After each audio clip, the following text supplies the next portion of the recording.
ഞാനിപ്പോൾ നിൽക്കുന്നത് പാലക്കാട് ജില്ലയിലെ അത്തിപ്പൊറ്റ എന്ന് പറയുന്ന സ്ഥലത്തുള്ള മാങ്ങോട്ടുകാവ് ദേവീക്ഷേത്രത്തിലാണ്. പാലക്കാട് ജില്ലയിലുള്ള ദേവീക്ഷേത്രങ്ങൾക്ക്, കുറച്ച് ദേവീക്ഷേത്രങ്ങൾക്ക് ഒരു പ്രത്യേകതയുണ്ട്. ഇവിടങ്ങളിൽ തടപൂജയും കുടുംബത്തിലേക്ക് വരുന്ന ദോഷങ്ങൾ തീർക്കുന്ന പൂജകളെല്ലാം ചെയ്യുന്ന ക്ഷേത്രങ്ങളാണ് ഇവ. അതുകൊണ്ട് തന്നെ ഇവിടെ അധികം തിരക്കുകൾ വരാറുമുണ്ട്. തമിഴ്നാട്ടിൽ നിന്നും മറ്റുള്ള ജില്ലകളിൽ നിന്നുമെല്ലാം ഇവിടെ ഒട്ടനവധി ആളുകൾ ഇവിടെ വരാറുണ്ട്. ചൊവ്വ, വെള്ളി, ഞായർ ദിവസങ്ങളിലാണ് ഇവിടെ പ്രത്യേക പൂജകളുള്ളത്. അതുകൊണ്ട് തന്നെയാണ് ആ ദിവസങ്ങളിൽ ഇവിടെ പ്രത്യേക തിരക്കും അനുഭവപ്പെടാറുണ്ട്. പാലക്കാട് ടൗണിൽ നിന്നും ഒരു 40 കിലോമീറ്റർ അകത്തായിട്ടാണ് ക്ഷേത്രം സ്ഥിതി ചെയ്യുന്നത്. പാലക്കാട് തൃശ്ശൂർ ഹൈവേയിൽ നിന്നും ആലത്തൂർ എന്ന് പറയുന്ന സ്ഥലത്ത് നിന്ന് അകത്തേക്ക് ഒരു 12 കിലോമീറ്ററോളം സഞ്ചരിച്ച് വേണം ക്ഷേത്രത്തിലേക്ക് വരാൻ. തൃശ്ശൂർ ഭാഗത്ത് നിന്നും വരുന്നവർക്ക് പാലക്കാട്ടേക്ക് പോകേണ്ട ആവശ്യമില്ല. പാലക്കാട്ടേക്ക് പോകുന്നതിന് മുമ്പ് തന്നെ ആലത്തൂർ എന്ന് പറയുന്ന സ്ഥലത്ത് നിന്ന് ഡീവിയേറ്റ് ചെയ്ത് ഉള്ളിലേക്ക് വരാവുന്നതാണ്. ഇതൊരു ദേവസ്വം ബോർഡ് ക്ഷേത്രമാണ്. അങ്ങനെ പ്രത്യേകം എടുത്തു പറയാനൊരു കാരണമുണ്ട്. ഈ ക്ഷേത്രത്തോടൊപ്പം ഇതിൻ്റെ മൂലസ്ഥാനമായിട്ടുള്ള ഒരു സ്ഥലം കൂടെ ഇതിൻ്റെ അടുത്ത് തന്നെയുണ്ട്. അവിടെയും ഒരു ക്ഷേത്രം നിർമ്മിച്ച് പൂജാകർമ്മങ്ങൾ ചെയ്തു പോരുന്നുണ്ട്. ഇവിടെ വരുന്നവർക്ക് പ്രശ്നം നോക്കി ഏത് ക്ഷേത്രമാണ് നിങ്ങളുടെ പ്രശ്നപരിഹാരത്തിന് ഉത്തമമെന്ന് തീരുമാനിച്ച് നിങ്ങൾക്ക് തിരഞ്ഞെടുക്കാവുന്നതാണ്. ഗണപതിയും മാങ്ങോട്ടുകാവമ്മ ദേവിയും മൂർഖൻചാത്തനുമാണ് ഇവിടുത്തെ പ്രതിഷ്ഠകൾ. മൂർഖൻചാത്തൻ്റെ അടുത്താണ് എല്ലാ ദോഷങ്ങൾക്കുമുള്ള പരിഹാരങ്ങൾ ചെയ്യുന്നത്. അതിനു മുമ്പ് ദേവിയുടെ അടുത്ത് പ്രാർത്ഥിച്ച് പുഷ്പാഞ്ജലി കഴിച്ച് അനുഗ്രഹം വാങ്ങിക്കേണ്ടതാണ്. കോട്ടയിൽ തറവാട്ടിലെ മന്നാടിയാർ കുടുംബത്തിനാണ് മൂർഖൻചാത്തൻ്റെ അവിടുത്തെ അവകാശം. ഇന്നുള്ള കാരണവർ ഗംഗാധര മന്നാടിയാരെയാണ് നിങ്ങൾ കാണുന്നത്. മരുമക്കത്തായ സമ്പ്രദായമാണ് അധികാര കൈമാറ്റത്തിനായി ഇന്നും ഈ കുടുംബം അനുവർത്തിച്ചു പോകുന്നത്.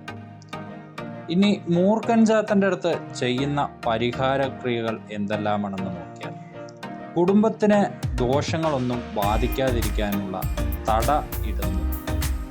അതേപോലെ ദുർമന്ത്രവാദത്തിൽ എന്തെങ്കിലും ദോഷങ്ങൾ കാണുകയാണെങ്കിൽ അത് ഒഴിവാക്കുന്നതിനായി കലശം, വേർപാട്, മാട്ടൽ തുടങ്ങിയ പരിഹാരക്രിയകളാണ് മൂർഖൻചാത്തൻ്റെ അടുത്ത് ചെയ്യുന്നത്.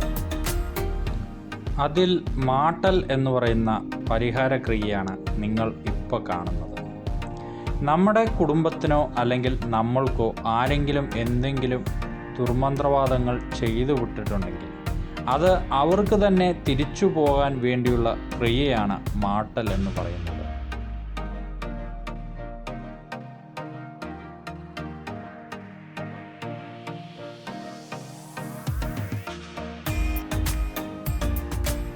ഇതാണ് നമ്മൾ ആദ്യം പറഞ്ഞ മൂലസ്ഥാനം എന്ന് പറയുന്നത്. ഇവിടെയാണ് ദേവി ആദ്യമായി വന്നിരുന്നത്. ഐതിഹ്യം പറയുന്നത് ഇവിടുന്ന് കുറച്ച് അകലെയുള്ള ചെറുപ്പുള്ളിശ്ശേരി എന്ന് പറയുന്ന പ്രദേശത്ത് പണ്ട് കാലത്ത് ഇവിടുത്തെ ആൾക്കാർ കച്ചവടത്തിന് വേണ്ടി പോയിരുന്നത്രേ. അങ്ങനെ പോയിരുന്ന ആൾക്കാർ അവിടുത്തെ വേല കണ്ട് സങ്കടം തോന്നി, ഈ ദേവി നമ്മുടെ നാട്ടിലാണെങ്കിൽ വേല നമ്മൾ ഗംഭീരമായി കൊണ്ടാടിയേനെ എന്ന് പറഞ്ഞ് പോന്നത്രേ. അങ്ങനെ പറഞ്ഞു പോരുന്ന വഴിക്ക് ഇവർ കയ്യിലേന്തിയിരുന്ന കൊടപ്പുറത്ത് കയറി ദേവി ഇങ്ങോട്ട് എഴുന്നള്ളിയെന്നും ഇവിടെ വന്ന് ഈ മൂലസ്ഥാനം ഇരിക്കുന്ന സ്ഥലത്ത് വന്ന് കൊട താഴെ വെച്ച് ഇവർ വിഹിതം പങ്കിട്ടെടുത്ത് തിരിച്ച് കൊടയെടുക്കുന്ന സമയത്ത് കൊട പൊങ്ങിയില്ല എന്നും അങ്ങനെ പ്രശ്നം വെച്ച് നോക്കിയപ്പോൾ ദേവി എഴുന്നള്ളിയതാണെന്ന് മനസ്സിലാവുകയും ചെയ്തു എന്നതാണ് ഐതിഹ്യം. അങ്ങനെ ഈ തറവാടിന് ദേവിയെ നോക്കിക്കൊണ്ടുപോകാൻ സാധിക്കാതെ ദേവിയെ പൂമുള്ളി മനക്കാർക്ക് കൊടുത്തെന്നും അങ്ങനെ അവർ പ്രതിഷ്ഠിച്ച് പൂജ കഴിഞ്ഞ് വന്നതാണ് നമ്മൾ ആദ്യം കണ്ട ക്ഷേത്രം. നിങ്ങൾക്കോ നിങ്ങളുടെ കുടുംബത്തിനോ മാന്ത്രികപരമായിട്ടുള്ള എന്തെങ്കിലും ദോഷങ്ങളുണ്ടെങ്കിലോ അല്ലെങ്കിൽ ദോഷങ്ങൾ വരാതിരിക്കുന്നതിന് വേണ്ടിയുള്ള പൂജകൾ ചെയ്യുന്നതിനോ മാങ്ങോട്ടുകാവിൽ വന്ന് നിങ്ങൾക്ക് പ്രശ്നം നോക്കി പരിഹാര പൂജകൾ ചെയ്ത് മോചനം നേടാവുന്നതാണ്. അപ്പോൾ അടുത്ത വീഡിയോയിൽ കാണുന്നവരെയും ഗുഡ് ബൈ ഫ്രം ജയദാസ്.